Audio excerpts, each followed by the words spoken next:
Hi, I'm Tim. Welcome to Watch One, and thanks for logging on. Today, we're looking at a king. This is the Rolex Oyster Chronographe reference 3525, 35 millimeters in polished stainless steel. You can see this vintage Rolex Oyster Chronographe on our website, watchyouwant.com. Purchase it there if you like, and if you enjoy these videos, please subscribe to our YouTube channel, Watch You Want Inc. Now you can see on my wrist 6 1/3 inches, 16 centimeters in circumference. This watch is 41 millimeters from lug to lug, 35 millimeters across the round of the case, and a surprisingly squat 14 millimeters thick thanks to the handsome domed vintage plexi. But what sets this watch apart isn't the fit. Trust me, no matter how big your forearm, this thing's going to look awesome on you. But it is the history of this watch and the condition of this survivor. Now, as I mentioned, this watch is known as the Great Escape. We're still going to get into that, but I want to talk a little bit about the release of this watch in 1939. It was Rolex's first water-resistant chronograph, combining the Oyster case system with its screw-down patent-style crown, and this one does have the correct Rolex patent crown, with the screwed-in case back and the ability to shake off splashes and even shallow weighting. The bottom line is that you'd have to be an idiot to take a 1945 vintage watch anywhere near water today, but the technical heritage of this watch makes it historically significant. And the bottom line is that the watch is a survivor. Now, first and foremost, the bezel and the case have excellent definition. Lightly polished through their history, there is some refinishing in evidence, but all of the metal remains intact to the extent that the character lines are crisp and the watch has full body as it should, as it was manufactured. The dial is a weathered survivor. Again, that's the word to use here. These were watches that were designed to be used and used hard, and in the 70-plus years since these watches were made, a lot of them have had service replacement dials, and you know them because they feature the Rolex Oyster script parallel with the chronograph script just below. To have the cambered Rolex Oyster that follows the arc of the dial up and over is the hallmark of an original.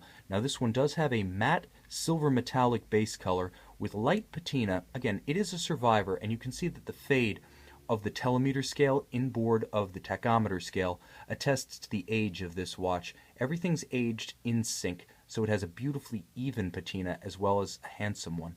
Now you have applied gold Arabic numerals and hour indices with hands. The watch features a Valjoux Rolex caliber VZ 13 lean 17 jewels manual wind. It starts right up with crisp column wheel action under this screw down case.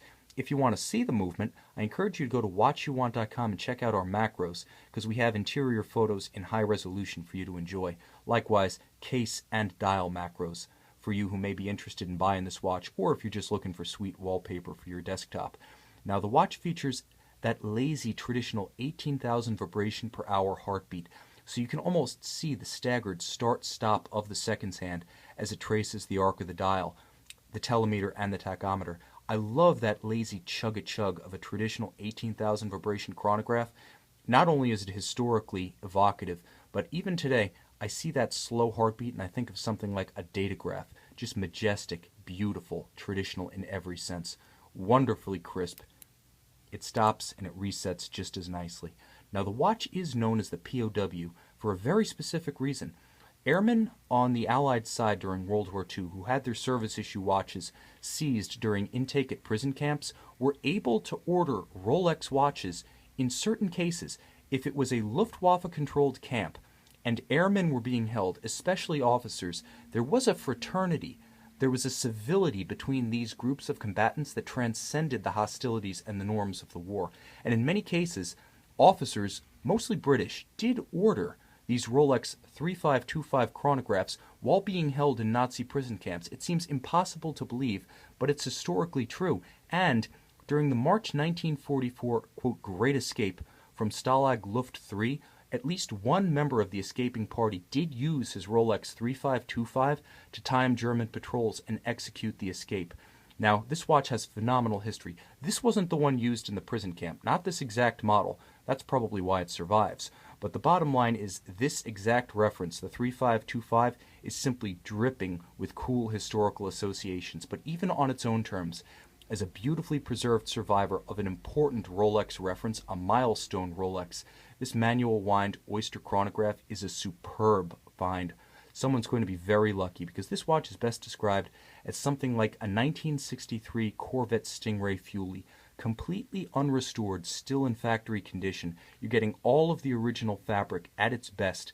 This is a watch that's evocative, but also boasts the patina and the authenticity of a watch whose pieces have all been there through the entire journey.